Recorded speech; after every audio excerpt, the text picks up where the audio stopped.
السلام عليكم سومالي محمد مال بأجوتي واني سلامة هل كان معلومات وقولي هوي كنوشهاي محلاي وحان جعل اسكا حالة جرتو inaan soo bandhigisaa garab iisiisiin shaqada ahaayay waxay noqotay shaqo iska xun oo isku daneysanayo oo wixii la rabo samee lagu dhahayo daadiidna oo lagu dhahayo shaqada waaye shaqada kamid ah qabanaynin go out lagu dhahayo ani midaas ugu dhacday markii Nairobi aaday anoo dabaalnahay markasta Xasan Toob oo inuu dabaaliga duuba darka ii dhagay Xasan Toob iga naafa dhahay hoodiida shaqada kamid tahay oo dhahay hooyadii oo soo wacay gabadhaada inay shaqaysto way diidan tahay oo dhahay hooyadii la soo hadashay aan warkeed waa qaatay wixii Soomaali dhawaasna yani halahaasna inoo jara ahayd atooshna raali oo ka ahaa in li bahdilo marka dawaal dhahay oo biyaha gal dhahay woodiida asna biyaha inoo oo ismacneenay halahaas jaraan dhahay moona soo jirin oo ku soo dhaxday awlaadiisa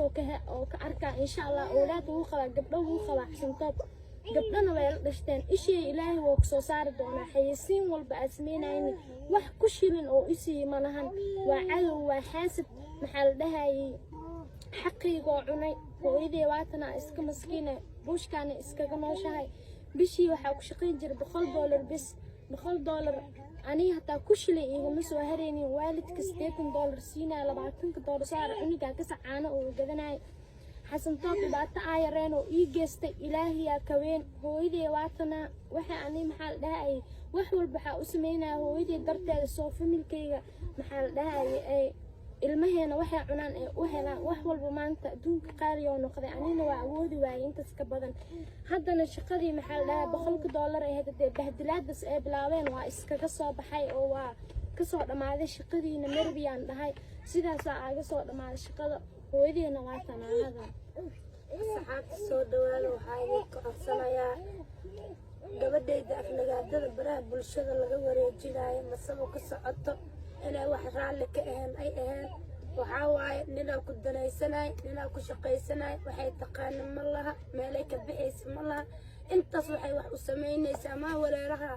ay maanta waxay aheedeen wixii u baahan yihiin ad u awoodaa laakiin shaqadii waxay noqotay mid bahdilaad ah waxaan ka codsanayaa ummadda Soomaaliyeed oo aflagaadeynayso oo wax walba ku sameynayso oo dhaysa saan waa kan waa dhays aflagaadada inay iiga joojiyaan aan ka codsanayaa danta iyo daruufta lisku manaco gabadhayda waxaan iiga codsanayaa inaad nicin oo soo dhawaysiin aan idinka codsanayaa Xasan Toob gabadhayda waa ku danaystay waa ku hormari muuqaal walba raalli ka aanas iiga duubi waa raalli ka aanas iiga duubi Ilaahay waxaan ka baryaa hortiisa in hortiisa askaalo umuday asxaabay gabadhaydu waa u jeedin dantii daruufta maanta